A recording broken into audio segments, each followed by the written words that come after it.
A'udhu billahi minash shaitanir rajim. Bismillahir rahmanir rahim. As-salatu was-salam ala Muhammadin wa alihi at-tayyibin at-tahirin.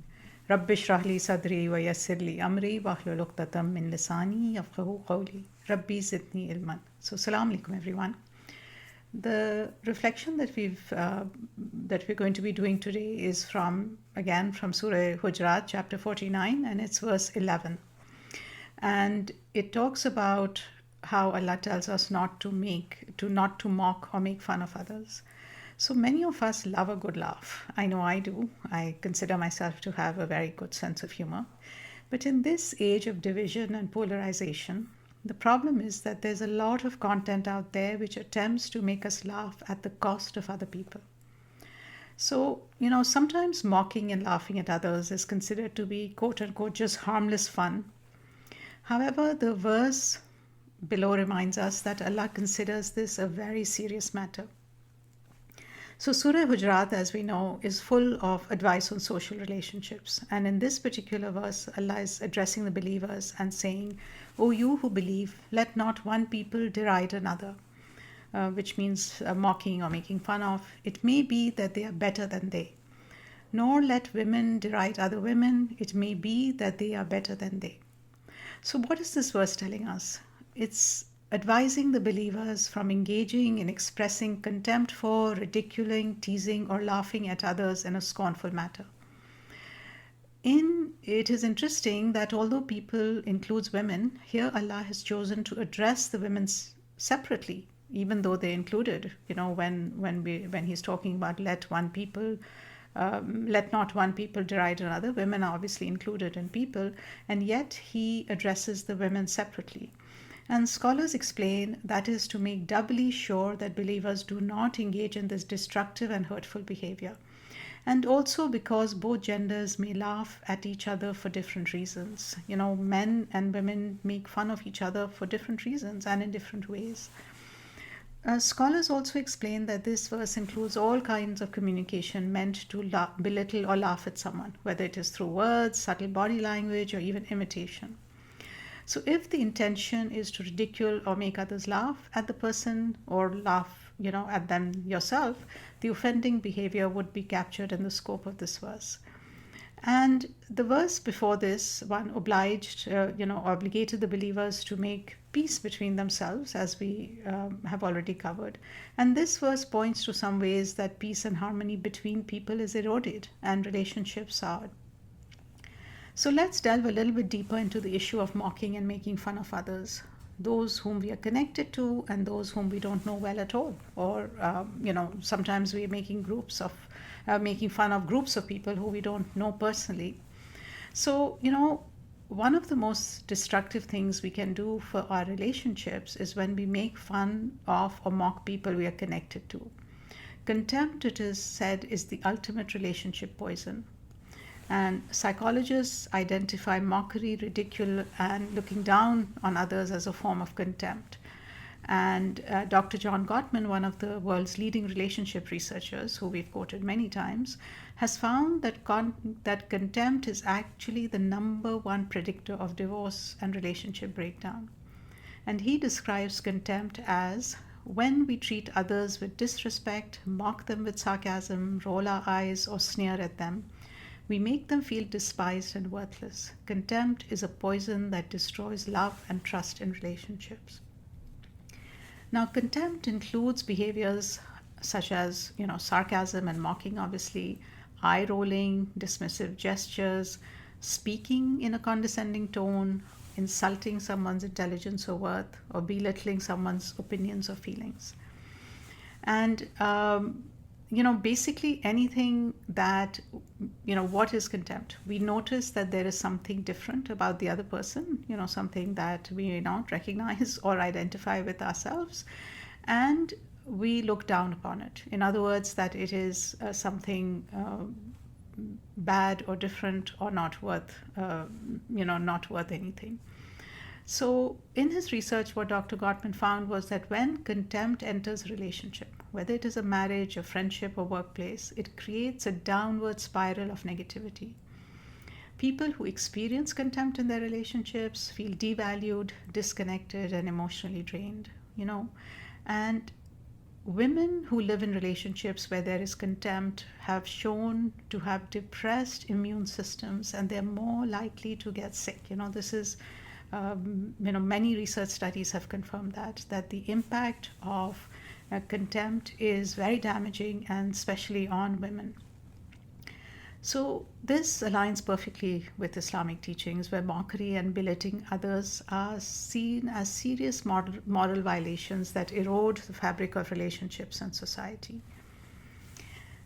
Mockery in spiritual terms is also seen as a form of oppression. Now, none of us would identify as being an oppressor, but Islamic scholars have compared mocking others to putting a knife through their soul and murdering their morale and confidence. Just as stabbing the body would be deemed extremely serious, we must be equally mindful of such assaults on another's soul. And hadith from Imam Sajjad alayhi salam puts it very strongly indeed. He says, "From among the sins that bring down the wrath of Allah are oppression done by one who is aware, trampling the rights of others, and mocking and ridiculing others." So again, he puts it in line with oppression and with trampling on the rights of other people. Since it is such a serious matter, let's understand, why do we mock others? What do people get out of it?